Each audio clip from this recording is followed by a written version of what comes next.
the most difficult part of the process, which is what it is. It's a process. You have to wait. They stand their ground and watch what happens when it breaks free.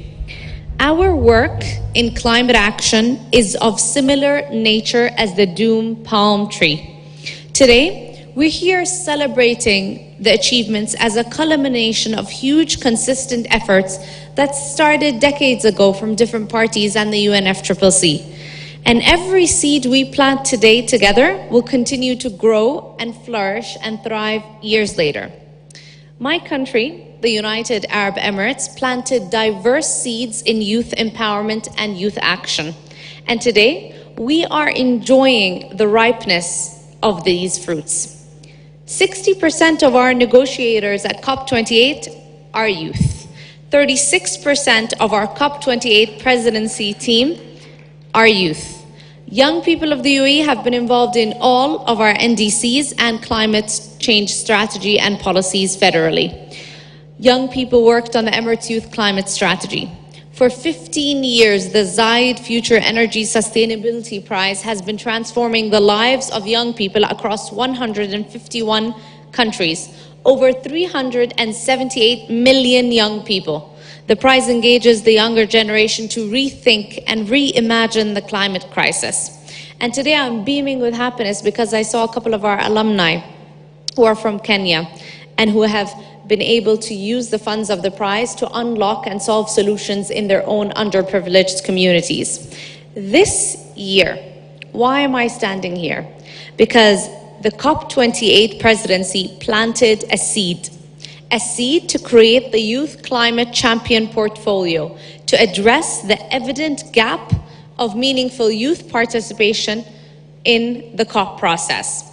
The Youth Climate Champion role is a role dedicated to ensuring the inclusion of youth's voices and mainstreaming their meaningful participation and needs throughout all aspects of the COP28 process and the UAE presidency. But it makes me think, why are we late? It took us 28 years to think about including youth formally in the COP process, but over 60% of the world's population are below the age of 35. The math is clear. These are seeds that will deliver above par and will deliver above the business as usual. Now, considering the status quo of youth participation in climate action and previous COPs, the Youth Climate Champion role is not a straightforward role as it seems. A lot of watering, bright sunshine, and nurturing its seed is needed to make the Youth Climate Champion role bloom and continue. It's a collective effort through faith, patience, perseverance to make these flowers bloom. But I want to tell you something. You don't need to wait like the doom tree for 40 years. I'll tell you some of the fruits of the Youth Climate Champion role. We have launched already our International Youth Climate Delegates program, 36 of which come from Africa. 10 are currently attending the Africa Climate Summit. There are 100 youth. It's a one-of-a-kind program to empower these delegates to participate in COP28 and beyond and engage in all processes. Side note, 78% come from SIDS and LDCs, and 72 of these youth have never been to COP before. The Youth Climate Champion partnered with Harvard to provide capacity building for hundreds of youth already. We launched our National Delegates program in the UAE. We worked with UNFCCC on education pillars and capacity building as well, and the list goes on.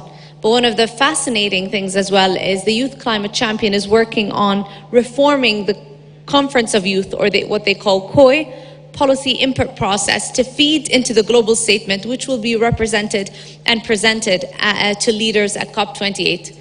Today, they're finalizing the Nairobi Declaration. One question you should ask, is there anything on youth in that declaration? Have youth been engaged? Is there youth inclusion? At COP28 in Dubai, you will experience a couple of new things. A transformative conference of youth experience for young people, a Youth Climate Champion Pavilion at the first of its kind at the heart of the Blue Zone, catering to young negotiators, ensuring inclusion, and another youth hub in the Green Zone that will welcome youth globally with domestic, regional, and international partners offering programming.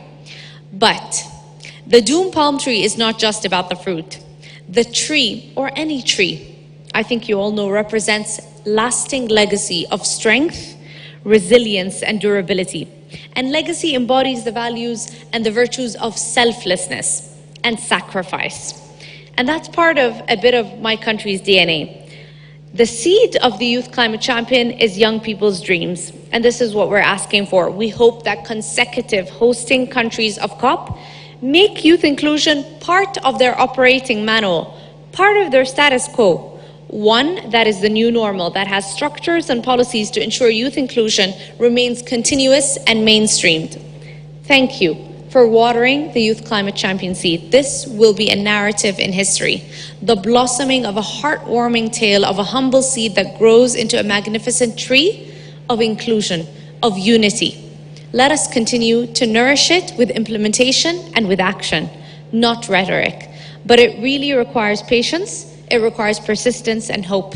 And I promise you, harvest time of this seed will be a blessing. You might just see the seeds, but I see the stem, and I see the living trunk, and I see the trees. Thank you so much, and asante. Thank you very much, Minister. I'm now going to turn to Elizabeth Watuti, who is living proof of everything the Minister just said. Elizabeth, are you going to speak from the podium as well? Okay, over to you.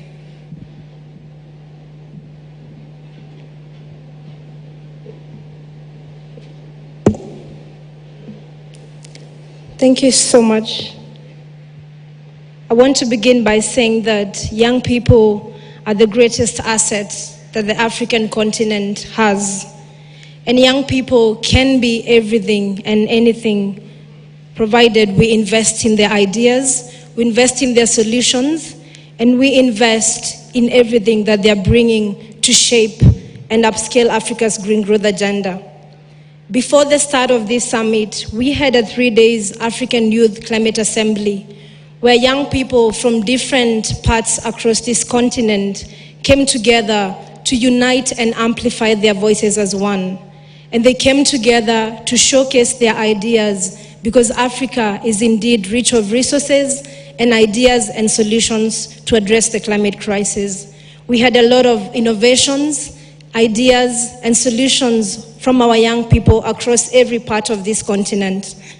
And as part of the outcomes of the African Youth Climate Assembly, we also got an African Youth Climate Declaration. And the purpose of the declaration was for us to reduce the distance between the ideas and the innovations that we all have and that we are all talking about to execution, because we have to narrow that gap between our ideas, our innovations, and the executions. And it is our hope that, as Minister Sharma has asked regarding the declaration, where is the place for young people? And it is our hope that part of the key asks that we have put forward through the Youth Declaration are also going to feature into the Nairobi Declaration.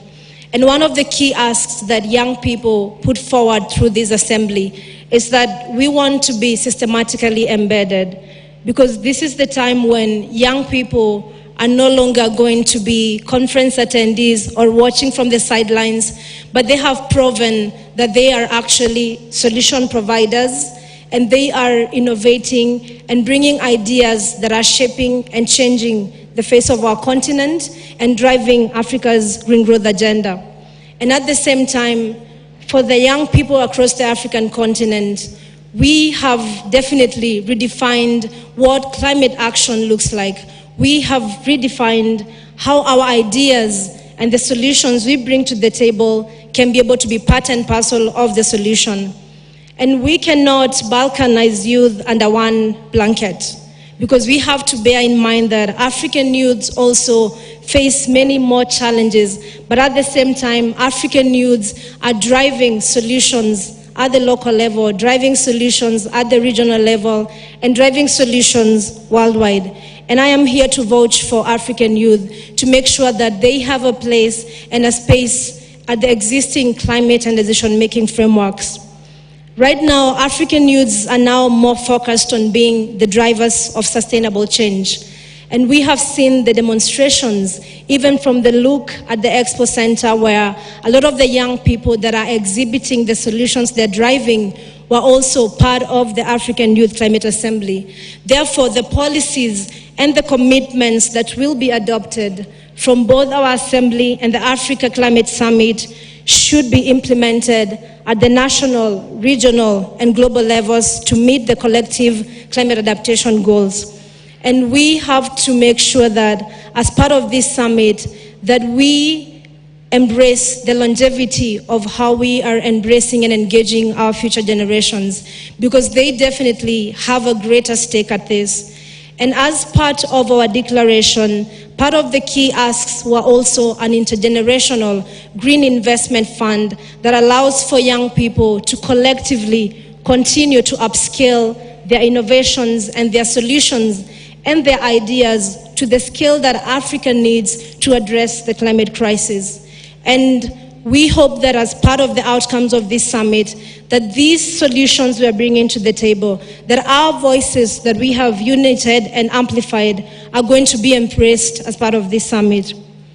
And to conclude, we all know that when the last tree has been cut down and the last fish has been caught and the last river poisoned, that's the only time we are going to realize that we cannot indeed eat money. And this is a proverb that reminds us of the need to make sure that we are preserving this planet for the generations to come, and that we are making sure that our generations are part and parcel of the decision-making frameworks. Thank you so much.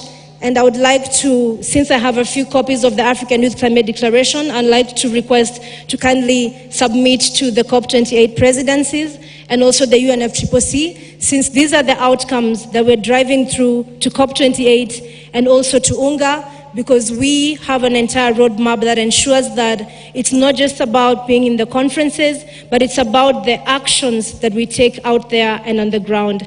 Thank you all so much. Thank you very much. And you're handing over your declaration to Simon and the Minister. Do you have a spare copy for Selwyn as well? Excellent. To get to the highest reaches of the UN. We have a wonderful late addition to our panel. I'm really pleased to introduce Priscilla Akachakpa from the Women's Environment Programme. Over to you. Thank you very much.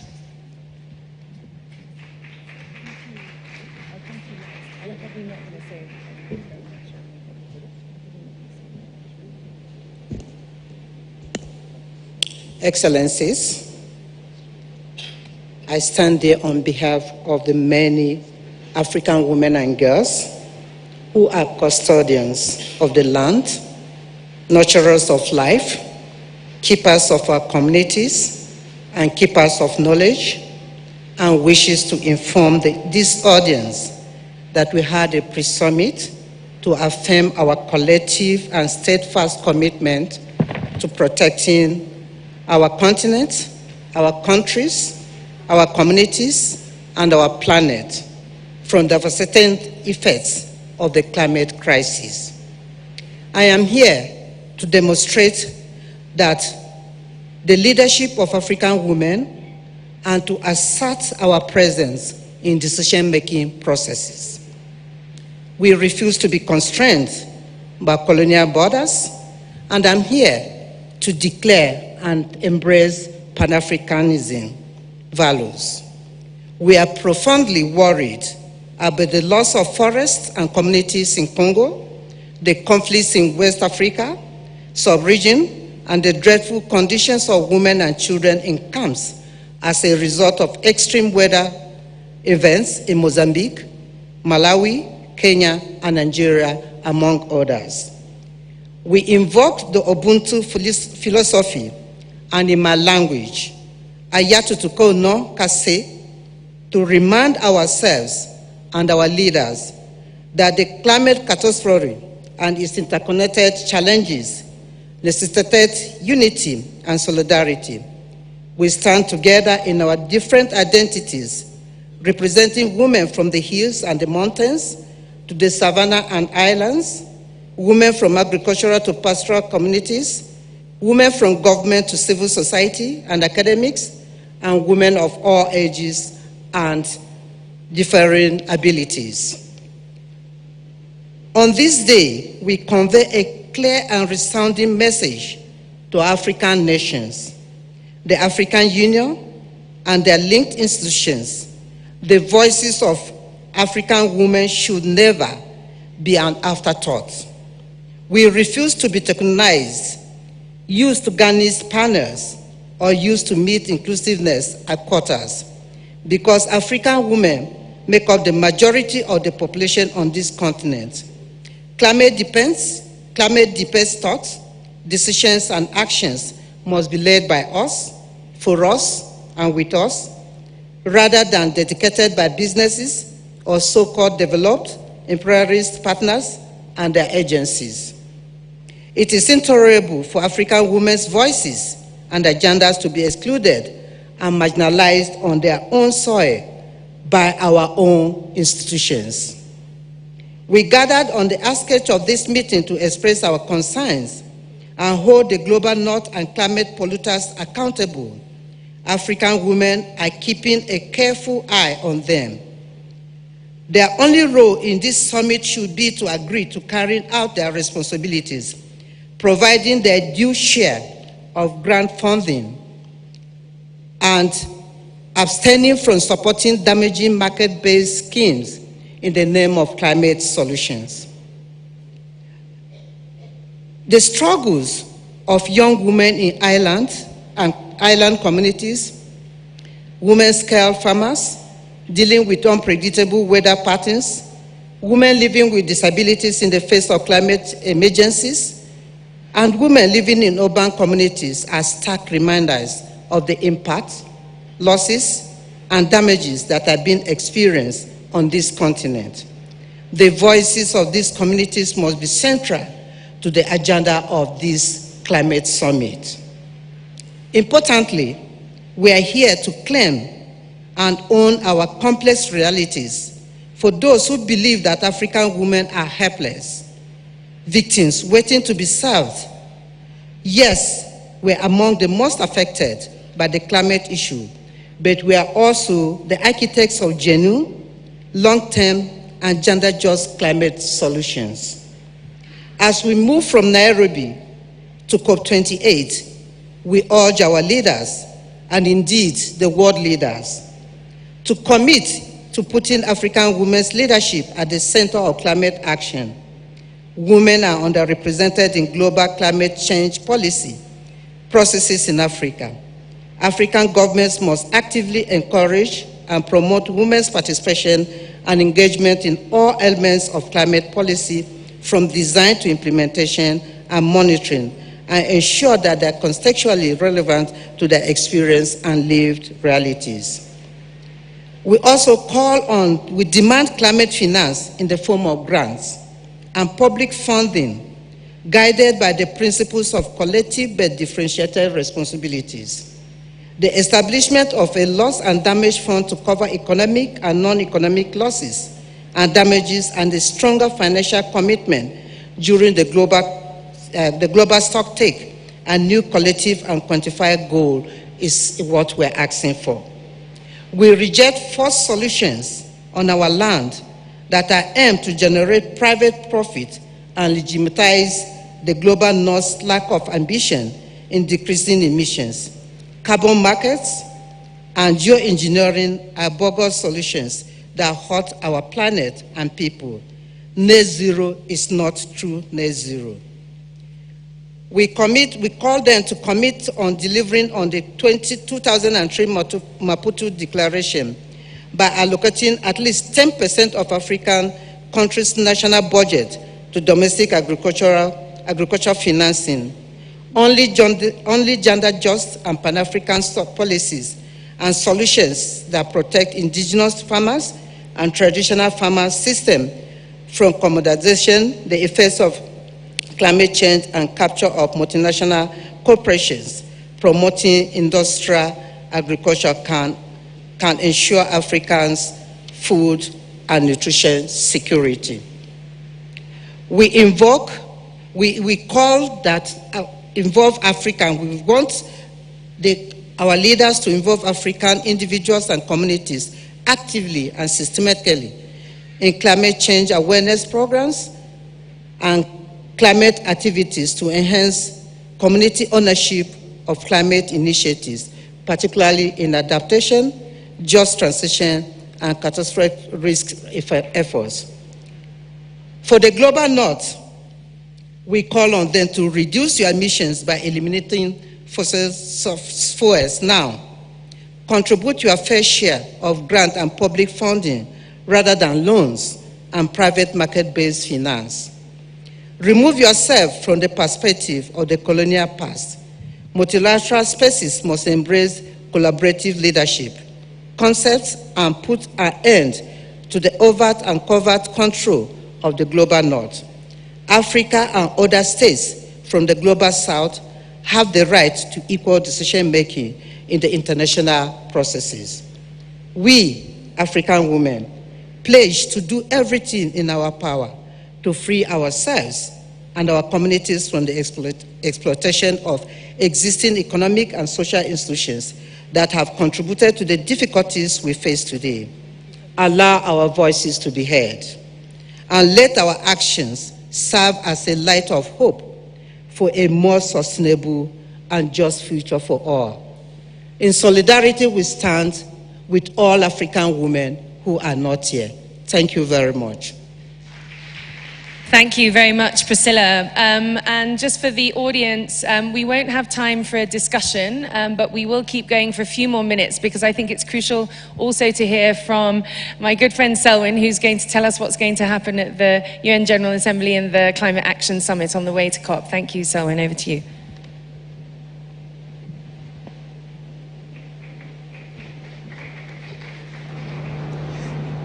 Thank you so much, Kate, and good morning to all of you. And first, let me extend congratulations to all of you as reflect on the outcomes of the summit for really ensuring that the world has clearly heard the priorities of Africa.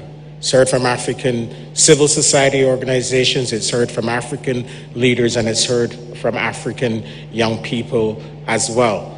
And the convening of this summit really comes at a critical juncture on the road to COP28, but also a critical juncture in our fight against the climate crisis. The reality is that we're way off track. Every indicator on climate is heading in the wrong direction. Global emissions are at their highest levels and they continue to rise. At a moment when the world should be reducing its production and use of fossil fuels, we're seeing massive expansion in fossil fuels, primarily led by countries in the G7 and other developed countries.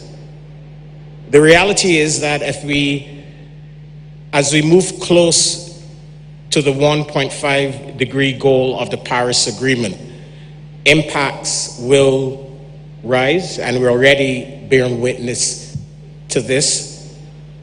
And these impacts are being disproportionately felt in countries and regions like Africa that have contributed the least to the climate crisis. So as the Secretary General clearly indicated yesterday, we have this enormous global challenge of significantly reducing greenhouse gas emissions. 20 countries account for 80% of global emissions. And we also need to urgently deliver climate justice to those on the front lines of the climate crisis. At this summit, we've clearly heard from Africa that its priority is to pursue an accelerated transition. It's just an equitable transition to a renewable energy, climate resilient future. But in order to enable that pursuit and acceleration, it requires enabling conditions at the global level. Access to affordable finance at scale, fair trading arrangements, debt relief, access to technologies, reform of the international financial architecture, to name some of the priorities that have been expressed by many African leaders. So in a real sense, the ball is now in the court of many who showed up here over the course of these last few days and made these eloquent statements. It cannot be business as usual. Promises made must be promises kept. We in the United Nations and the Secretary General, he intends to hold everyone to account. And this is the premise for his Climate Ambition Summit on the 20th of September. He has invited all countries to participate. All countries have been invited to participate. But there is a price of entry. In his invitation to leaders, he has clearly defined, as he did yesterday, what he expects leaders to deliver. He expects the developed countries to honor their commitments on finance. He expects them to contribute to the replenishment of the Green Climate Fund. He expects all major economies, as he said yesterday, to fast forward their net zero commitments, to clearly identify how they intend to phase out fossil fuels and how they intend to deliver climate justice to those on the front lines of the climate crisis. He's established a deadline of September 7th, the next few days, for leaders and countries to respond to his letter of invitation. He's also extended an open invitation to the private sector and to financial institutions and to cities and regions. He's asked them to produce credible transition plans with interim targets, transition plans with targets that are aligned with the 1.5 degree goal of the Paris Agreement, targets that don't involve greenwashing, targets with fossil fuel phase-out plans, and as well as commitments to support a just and equitable transition. Those that have made or are able to meet this bar of entry will gain access to participate in the Secretary General's Climate Ambition Summit. And finally, I want to assure all of you that the voices of Africa, African leaders, African civil society, African young people will be heard at the Secretary General's Climate Ambition Summit. The priorities of Africa, President Ruto has been invited, and I was just discussing with Elizabeth. Elizabeth, of course, you are invited to the Secretary General's Climate Ambition Summit to really provide and ensure that the voices of African young people are heard at this important global gathering. So, as we reflect on this moment, as we reflect on this summit, it is absolutely clear that there's a lot of unfinished business. Africa has spoken, the world has listened, but now the world needs to act to deliver on Africa's priorities. I thank you. Thank you, Selwyn, and thank you for that commitment to ensure that African voices are heard at the Climate Ambition Summit. Priscilla is already on the case for African women as well. So looking forward to seeing those of you that can make it in New York. You'll be happy to hear I'm not going to make a speech. I'm just going to make a couple of wrap-up comments. I just want to highlight one thing that Selwyn spoke about, which is transition plans. And for those of you that aren't familiar with the language, Transition plans are about what you commit to do today in order to change what you were going to do over the next 5 years. We have very little time to halve global emissions, and indeed, as the speakers have said, the responsibility sits with the biggest polluters. But all of us need to think about commitments we can make today to change the trajectory over the next 5 years. And the COP28 will be about the global stock take, and the action track and the negotiations should come together. And I just want to echo something, because he's in the audience. Mo Ibrahim talked yesterday about the importance of governance. And we need fair, transparent and fit-for-purpose governance at every level of implementation of the green transition. We need a whole-of-society mobilization, as we have heard from the speakers. Climate change is no longer a small issue on the menu of environmentalists and ministries of environment. It requires heads of state, ministers of finance, CEOs, village leaders, religious leaders, a whole of society mobilization to drive the ambition that we need. And I'm very much hoping that here today at the Africa Climate Summit, the African Union Declaration is going to provide a new standard in that whole of society mobilization for transition. So I would like you to give a round of applause to our speakers, and you'll be hearing more from them, I'm sure, over the coming months. And we're very much looking forward to handing back to the Kenyan government to share with us what has been achieved over the last few days. So thank you very much to our speakers, greatly appreciated. Thank you.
Who do plant trees in their farms everywhere where we are farming, especially 5-year 20% capital.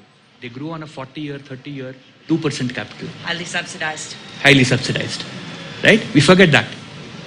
And we're trying to build the same infrastructure in Africa, in developing economies, at a 20% cost of capital on 3 to 5 year term loans and equity investments. How is it possible? This is a touchy subject on highly subsidized. I absolutely agree with you. Let me add a couple of more data points here. 1,700 guidelines. I want most of the all hands on deck that everybody should put funds into this so that farmers will be put in a position where we will be able to plant trees and food will be in abundance also. Thank you. Thank you very much. Thank you. That is very encouraging. I'm sure the funders have heard that. Yes, please ask your question and make it very short. Okay, thank you. My name is Tinashe, the International Water Management Institute, South Africa. My question is to Portia and Steve. Steve did mention about digital literacy as a barrier, and Portia mentioned about capacity with regards to having success rate in your proposals being approved. So the question is, we've seen a whole lot of empowerment through education, cross collaborations, Global South and Global North, in skills development, skills transfer, and yet we still don't write bankable proposals. So is it to do with capacity? Because literacy is now there, and the expertise is now there, or we are dealing with an invisible beast that we probably don't want to talk about? Thank you. I'm sure Steve and Portia have heard that. They will respond. The queue is growing, so yes, just make it short so that they have time to respond. My question is to Steve, but it's been asked before. We find you very inaccessible. I represent Digital Farmers of Kenya. We have 475,000 smallholder farmers in Kenya. We find you very inaccessible. Okay, you have heard. You're going to respond? The question is, how do we access you? All right. Yes. All right, good morning. Let me try to reach the mic. Okay, so my name is Maureen Ambani. I work for the World Food Program, and my question is really to Bruce. You said something about we need innovative social protection. I'd really like to hear more about what innovative social protection actually means, what it looks like, and especially what is the impetus of government to engage with this, especially at scale. Thanks. Thank you very much.